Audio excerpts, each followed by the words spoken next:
Welcome to the deep dive. Great to be here. Today we're taking a deep dive into a really fascinating piece of source material. It's excerpts from an academic text, basically giving an overview of Indian foreign policy. Yeah, tracing it all the way back, right, from the British arrival through to the early years under Nehru. Exactly. Think of this deep dive as, well, your shortcut. A way to quickly get your head around the really complex historical roots that shaped India's whole approach to the world stage. It's a history that goes way back, much further than just 1947. You have to understand the centuries before to make sense of it all. Absolutely. So our mission here is to unpack the key forces, the strategies, first British, then Indian thinking, and the big turning points that are described in these pages. We want to pull out the most important bits, the nuggets of knowledge, to help you get really well informed on this pretty quickly and thoroughly. We'll dig into how, for a very, very long time, foreign policy in India was basically British global strategy, just executed on Indian soil. Right, using India as a base, essentially. We'll look at some specific examples of that, some might even surprise you, and how it affected not just India, but the whole neighborhood. And then, crucially, we'll trace how nationalist thought started bubbling up within India itself, how Indian leaders began thinking about their country's place in the world long, long before they actually had the power to act on those ideas. Yeah, and that vision, that's what eventually formed the foundation for independent India's unique foreign policy, Yes. especially under its first prime minister, Jawaharlal Nehru. You're ready for some, I think, surprising connections and historical details you might not have thought about before. Okay, let's unpack this. All right, let's start right at the beginning, just like our source does. The first British presence and how they gradually tightened their grip, consolidated control, because that process, well, it dictated everything about foreign policy for centuries. It really did. And it's interesting how it started, right? The source points way back to 1600, the East India Company. Just a trading company initially. Supposedly. Purely commercial, that was the idea. They were just one player among many Europeans wanting a slice of that lucrative Indian trade.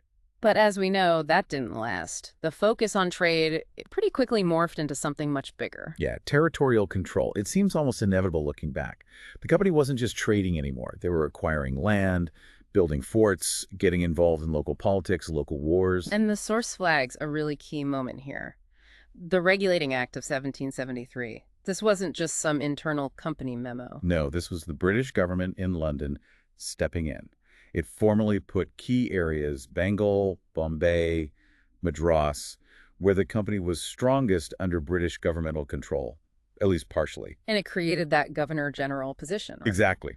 Centralizing authority, putting it ultimately under the Crown's oversight, even if it was still a bit indirect at first. So you've got this structure of British state authority being layered onto the commercial stuff from late 1700s. And what was their number one goal once they started getting this foothold? The source is pretty blunt about it. Their absolute priority was strategic. Make sure no other European power could challenge them in India. They'd seen the French, the Portuguese, the Dutch trying to get established. And they wanted them out. Completely. Yeah. India was just too valuable to risk losing to a rival. And to make sure of that, they used all the tools a rising global power had. The source mentions three key instruments. Right. Their growing industrial strengths back home, the Royal Navy, which basically ruled the seas in their huge worldwide empire. India was becoming the absolute prized possession within that empire. It wasn't just about India itself then. It was part of a bigger global game plan. Absolutely. A critical piece on the chessboard. And fully cementing control took time. Decades, really. The source traces it, saying they had direct or indirect control over most of the subcontinent by around 1856. Then comes 1857. Yeah. The mutiny, the first war of independence, depending on your perspective. Yeah. A huge turning point. And the direct result was? The end of the East India Company's rule. Power transferred directly to the British Crown in 1858. That solidified it. India became a formal colony under Queen Victoria. And the source describes India under the crown pretty starkly. It does, a colony to be used. For manpower, Indian soldiers fighting British wars. For raw materials feeding British factories. And, let's be honest, for economic extraction. The source uses the word plunder.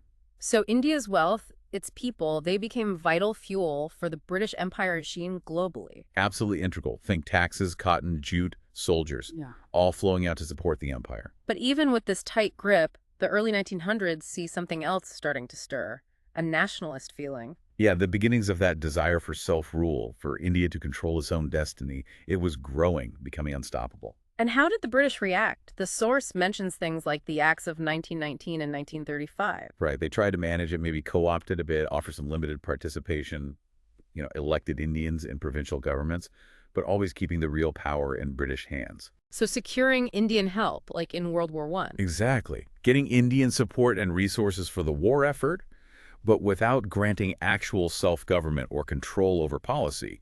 It was a way to prolong their rule. Which brings us back to the core point for this whole period, something the source really hammers home. Which is, Right up until 1947, Indian foreign policy wasn't Indian at all. It was purely British policy, serving British interests. India was just the instrument. precisely, Britain's grand strategy revolved around India. Secure the trade routes to India and use India's resources for Britain. Those are the two pillars. Now, the source does say the government of India, the administration there, had some freedom in decision-making. But only on domestic stuff, administrative things. When it came to foreign policy dealing with other countries, borders, treaties, the big decisions were made in London, always, based on British global interests, not Indian ones. Okay, so why spend so much time on this colonial background when we're talking about India's own foreign policy origins? Because you absolutely have to understand this. The fact that India didn't control its own external affairs for centuries is the essential context for everything that happened after 1947. It wasn't just about being ruled internally. No, it was about how India was positioned globally, how its borders got drawn, how its resources were used, how it was used as a piece in someone else's game. This long history is precisely why strategic autonomy became such a powerful driving force for independent India. It was a reaction against that past. That makes perfect sense. It really sets the stage. Okay, let's move on then. Let's look at some concrete examples of this British-Indian diplomacy in action. How do they actually assert this grand strategy? Right. The source gives us some great case studies. The first one is classic geopolitics, end of the 18th, early 19th century, triggered by stuff happening way over in Europe. This is the Napoleon connection. Exactly. Napoleon invades Egypt in 1798. Now, Egypt might seem far away, but the British immediately saw it as a potential threat to their sea routes to India through the Middle East. Okay, a potential threat, but it got worse. Much worse, according to the source, in 1807. Napoleon meets the Russian Tsar, Alexander the Sturst, and at Tilsit, they apparently cooked up a secret plan. A plan involving India. A joint Franco-Russian invasion of India, marching overland through Central Asia. Imagine that hitting the British crown jewel. Wow, that's a serious threat. So how did the British and India react when they heard about this Tilsit agreement? They didn't just sit around, they acted fast, strategically. Using British India as their base, they sent out diplomatic missions like lightning To where? to secure the key regions controlling the land routes toward India from the west. The source lists Muscat, controlling the Persian Gulf entrance, Afghanistan, the crucial land bridge, Persia, modern Iran, another key path, and Sindh, the gateway to the Indus. So diplomacy first, not military force at this point. Primarily, yes. Proactive diplomacy, sending envoys, trying to secure treaties, build influence in those critical buffer areas along the potential invasion path. It's a perfect early example of their strategy. Identify a threat to India, neutralize it by extending influence outwards from India. Creating a kind of defensive perimeter. A cordon sanitaire, exactly. Blocking rivals approaching from the west. And that idea of a defensive perimeter, that leads right into the second big example, the buffer state policy. This sounds more like a long-term plan, not just reacting to Napoleon. It absolutely was. They looked at that massive land border stretching from Iran all the way to Burma in the east and realized they couldn't control it all directly. The solution, deliberately create buffer states along that frontier. Okay, but what exactly did buffer state mean here? The source makes a distinction. Yeah, it's important. It wasn't meant to be a puppet state, totally controlled internally. The source says it had its own internal government, internal sovereignty. But, and this is a crucial part, its external sovereignty, its foreign relations, who it could talk to internationally, that was under British control. Ah, so they act as a cushion. Precisely, a geographical and political cushion. Preventing British India from having a direct border and therefore potential friction with other big powers, especially Russia expanding in Central Asia and China, Lord Lansdowne, a viceroy, spelled it out in 1902. Buffers stop you from touching your neighbor directly. Okay, so controlling their external interactions to shield British India. The source uses that great phrase, the system of rising fence. It's a perfect image, isn't it? Layers of protection. An outer rising fence, think Iran, Afghanistan, Tibet, further out. Then an inner fence, closer in Nepal, Bhutan, Ceylon, now Sri Lanka. And did it work? Did this layered fence keep rivals out? The source suggests it was pretty successful, yeah. By controlling or heavily influencing the foreign policy of these buffer states, they managed to keep Imperial Russia and King China mostly at arm's length along huge stretches of the border for a long time. Thinking about those states, Afghanistan, Tibet, Nepal, Bhutan, it's kind of mind-blowing how a British policy from over a century ago, just to protect their colony, ended up shaping the political map and status of India's neighbors. How did this rising fence implicitly shape the neighborhood that independent India eventually inherited? That's a really key question the source lets us think about. Because the British actively defined these states' external roles, sometimes even their borders through treaties or force, they basically created a specific regional setup that served British needs. Their status was kind of unique. Exactly. Not fully independent internationally, but not directly ruled like British India either. So their path to modernity, their relationships with Britain as it left, and with the new independent India all were heavily shaped by this colonial buffer strategy. India in 1947 didn't get a clean slate. It got a neighborhood whose very structure was a legacy of British strategic design. Dealing with neighbors whose status was born from that era, that was the complex reality. That context is vital for understanding regional dynamics, even today. Okay, let's zoom in on one specific case from that outer fence the source details. Tibet. Right. The source starts around the mid-17th century, China, under the Qing dynasty. Initially, it says Tibet and Xinjiang were seen as somewhat sovereign territories alongside the Qing, though the relationship was complicated. For the British, Tibet, Nepal, Bhutan were these buffer states dealt with via separate treaties different from the Indian princely states or directly ruled areas. Still that distinct buffer status. So when did the British really start getting interested in Tibet specifically? The source says it wasn't a huge focus until the early 1700s, and even then interest waxed and waned. What really spiked British concern around the turn of the 20th century was, believe it or not, reports about Tibetan monks. Monks, what about them? Reports that they were building relationships with the Tsar in Russia. Tibetan monks and the Russian Tsar, that sounds tenuous. How did the British, especially someone like Lord Curzon, the viceroy, react to that? Well, you have to remember the Great Game, that intense paranoia and rivalry between Britain and Russia across Asia. Even a flimsy connection could set off alarm bells. Curzon definitely saw it that way. The source says that in 1899, he got worried the Tsar might use these Tibetan links to stir up trouble or spread Russian influence near India's border. So he decided to act. Ah. He decided to send a military expedition to Tibet. A military expedition based on fears about monks and the Tsar? Seems like it. The Young Husband expedition left for Lhasa in 1903, fought its way there, and arrived in 1904. But the source notes the Dalai Lama, the 13th one, had actually fled to Mongolia by then. So they got to Lhasa, but the leader was gone. What happened then? Did they just leave? No, they imposed terms anyway. They forced the remaining Tibetan officials to sign the Convention of Lhasa in 1904. This basically made Tibet a British protectorate. Britain got control over its foreign affairs, trade concessions, money. But there was a catch, right? Yeah, the source points out a key detail. Tibet technically remained under the sovereignty of the Qing dynasty in China. So you had this weird layered control, British influence on top of Chinese claims. Very complex. And then something else happened after the Qing dynasty fell in China around 1912. Right. China weakened, Tibet asserted more autonomy. And in that context, around 1914, the British did a survey and mapping exercise. The source mentions they drew what they considered the Indo-Tibet boundary, famously putting a red line on the map. That line would become a huge point of contention later on. So, analyzing this whole Tibet episode, what does it show us? It really highlights a few things. One, how perceived threats, even vague ones, could trigger major British military action to secure that buffer zone. Two, how the British were unilaterally defining borders based on their strategic view, creating future problems. And three, how actively they managed foreign relations for India, always prioritizing British security and shaping the whole region in the process. Okay, instance number 4 is also really striking. It shows India, still a colony, actually appearing on the world stage in international bodies. This is where it gets really weird, almost paradoxical. The source points out that after World War I, India, as part of the British Empire, was at the Imperial War Conference. Then, India actually signed the Treaty of Versailles, the peace treaty ending WWI. Wow, Versailles, that's major. Huge. And then India became a founding member of the League of Nations, the forerunner to the UN, and related bodies like the ILO, the International Labor Organization. But here's the kicker, the really strange fact the source highlights about the League of Nations membership. Yeah, India was the only non-self-governing nation in the entire league, the only colony that was a member. it's completely anomalous how, well, partly maybe recognition for India's massive war contribution. Yeah. But mainly it served British interest.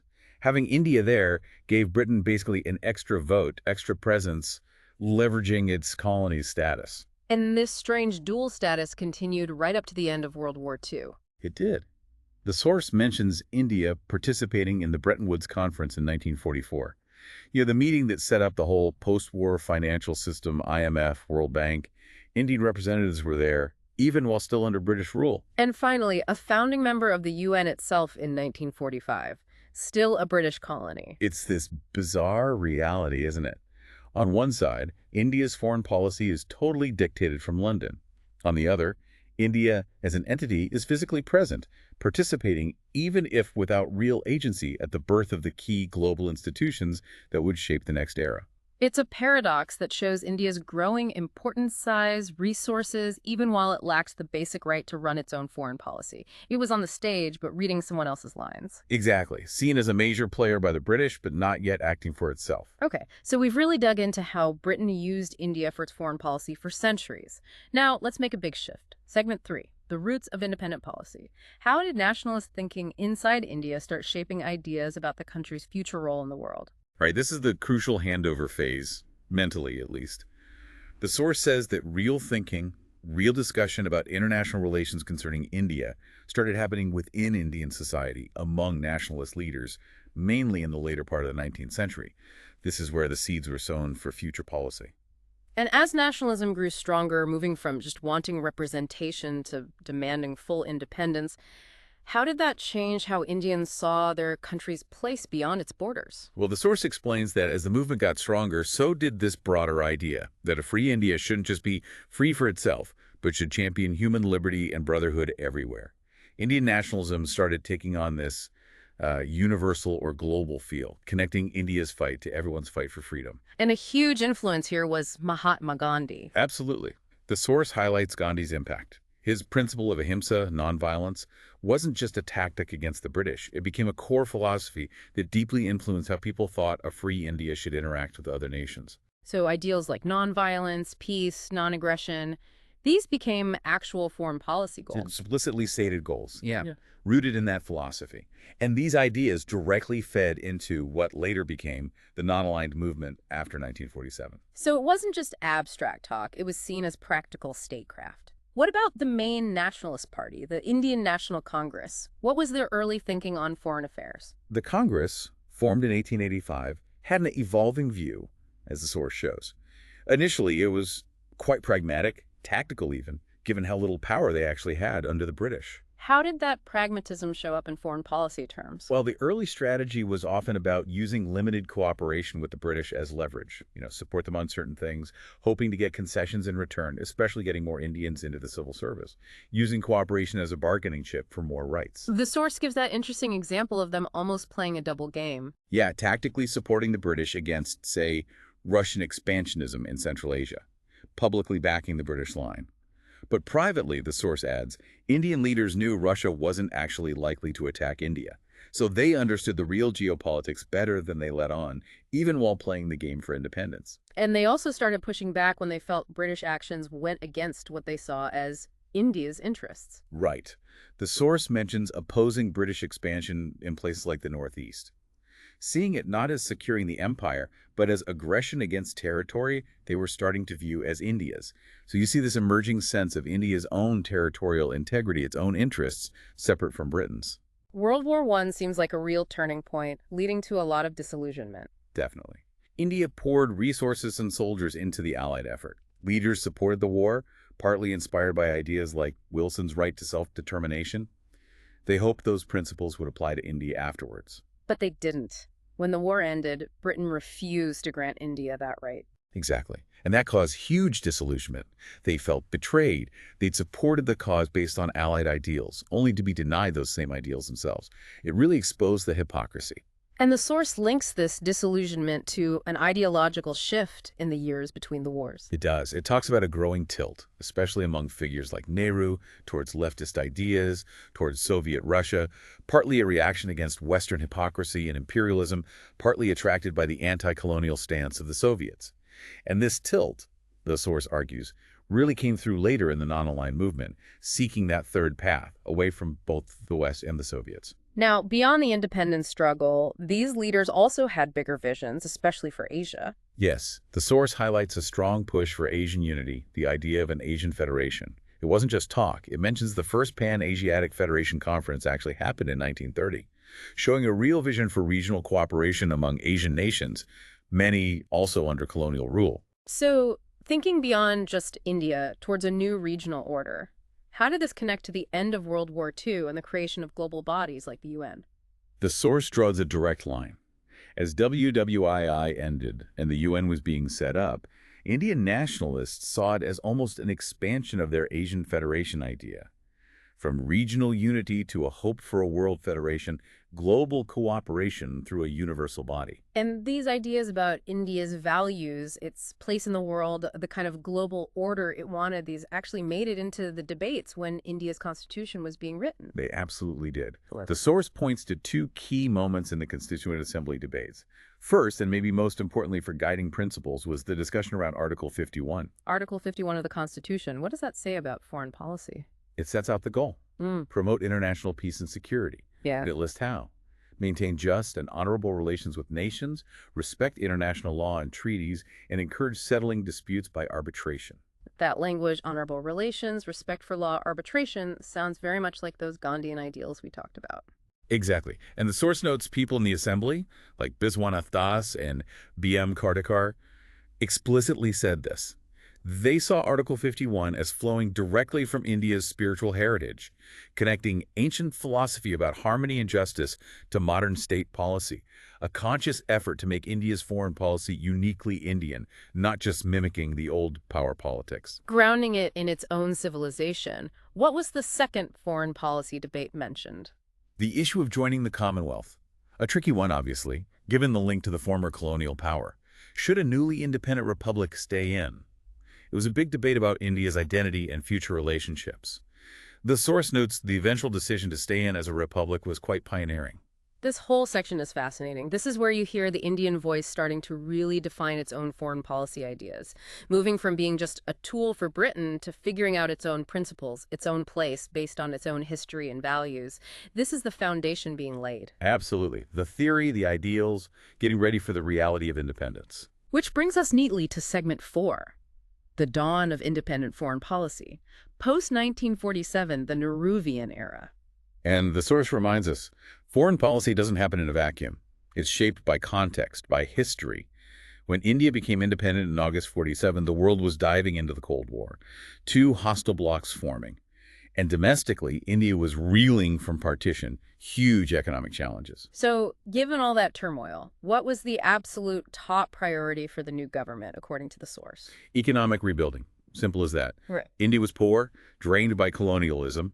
Nehru and others knew you couldn't be a strong nation, couldn't have influence if your economy was weak and people were starving. Economic strength came first. It was a foundation for everything else, including future power status. Very pragmatic. And amidst all this, Nehru introduces his signature foreign policy idea, non-alignment. Yes, NMM. And the source is careful to explain what it meant then, because it's often misunderstood. It wasn't just being neutral or isolated. So what was the core idea based on this text? Two main things. One, don't formally align with either the U.S. bloc or the Soviet bloc. No military alliances with either superpower. But two, and this is key, don't antagonize either side either.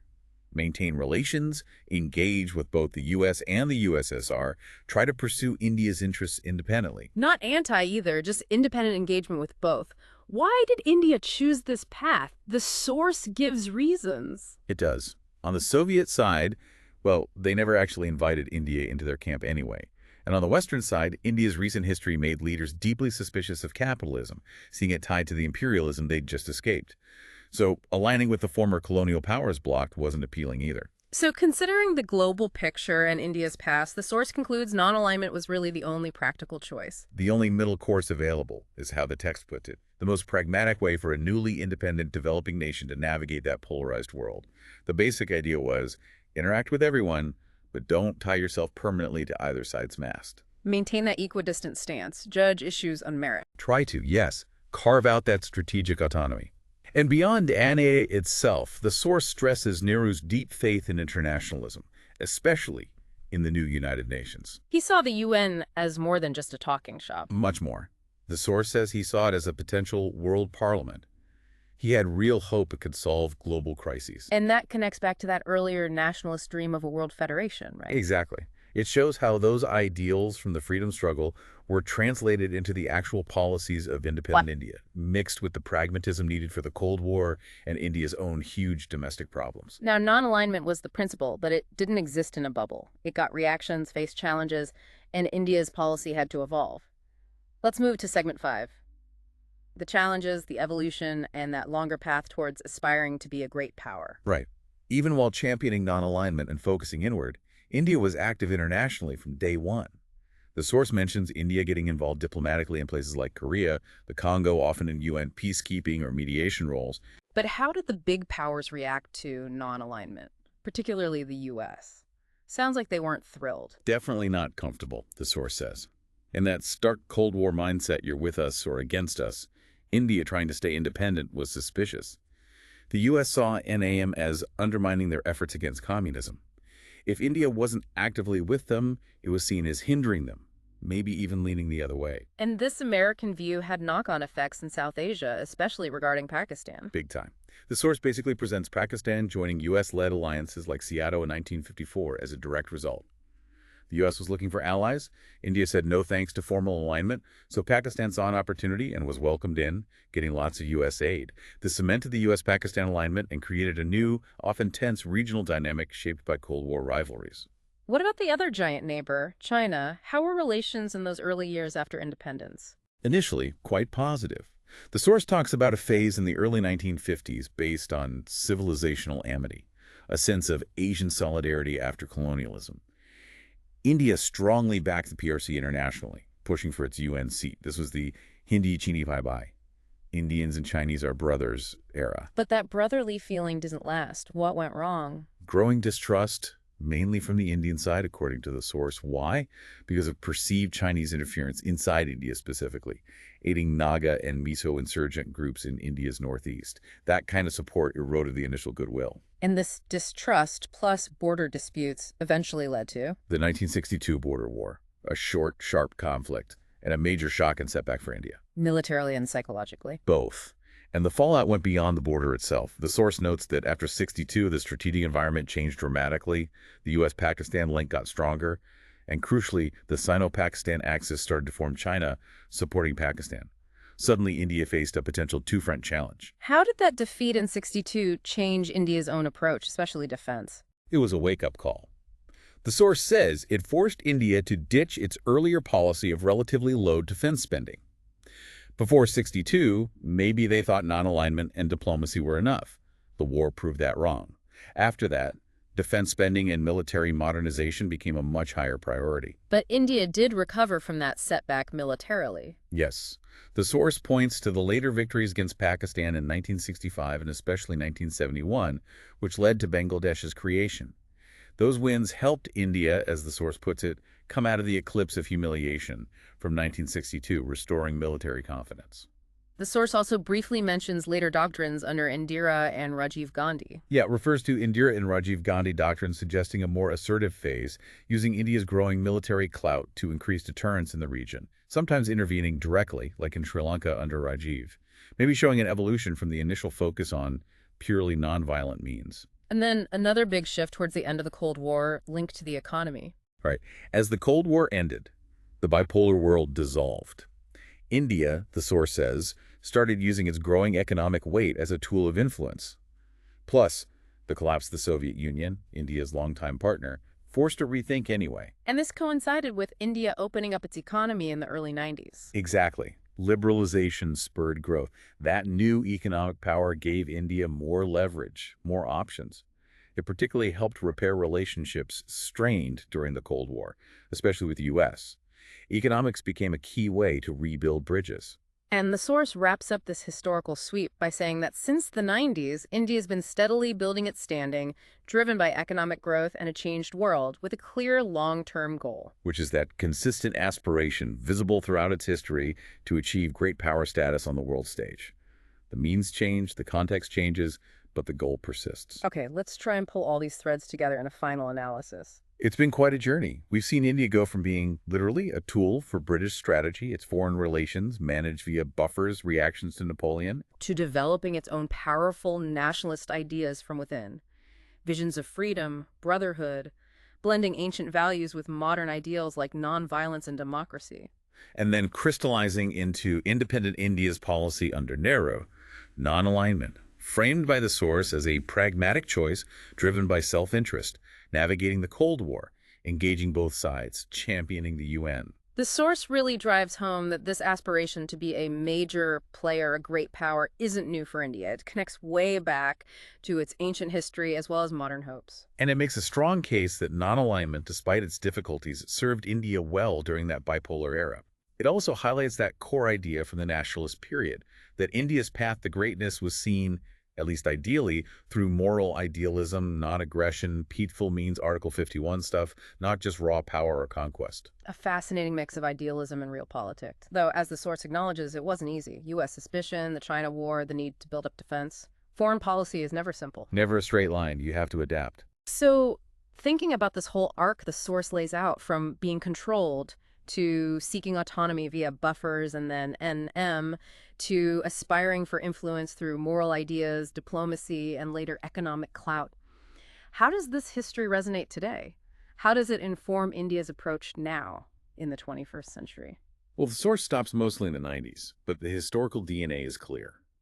That deep-seated desire for strategic autonomy, making independent choices, not being locked into one camp, that's the direct legacy of non-alignment, just applied to today's multipolar world. The use of economic power, engagement, and multilateral forums, these are evolutions we saw starting. And that core aspiration for global standing may be expressed differently now, but still emphasizing India's unique voice. It's rooted right back in those nationalist visions and constitutional principles. This history explains the why behind so many enduring themes in Indian foreign policy today: balancing powers, seeking strategic space, using a mix of tools. Wow, yeah. That was quite a deep dive through the origins and evolution of Indian foreign policy. It really shows how much the past shapes the present in international relations. We saw India's journey from being just a piece in Britain's game, defended by buffers against distant threats, to finding its own voice through nationalism and ideals of peace, and finally adopting that pragmatic, principled stance of non-alignment under Nehru. And we saw the challenges, the external pressures, the shocks like 1962 that forced adaptation. It's clear India's approach is this incredibly rich mix: ancient history, colonial experience, strategic needs, evolving priorities. So for you listening, thinking about India today, understanding these foundations really helps make sense of things. Why the focus on strategic autonomy? Why the emphasis on multi-alignment now? Why the use of economic diplomacy? It all has roots back here. And here's a final thought to chew on based on what the source suggested. It highlighted this historical vision of India achieving great power status through moral idealism and non-aggression. Now, in today's world, which often feels pretty cynical and power-driven, how does any nation, not just India, actually balance pursuing its own security and self-interest with upholding stated values and ideals on the global stage? Is that balance even possible, or does one always end up compromising the other? That's the perpetual challenge, isn't it? Yeah, For policymakers everywhere. absolutely. Well, thanks for joining us for this deep dive. We hope it's given you a valuable shortcut to getting well informed on this really foundational topic.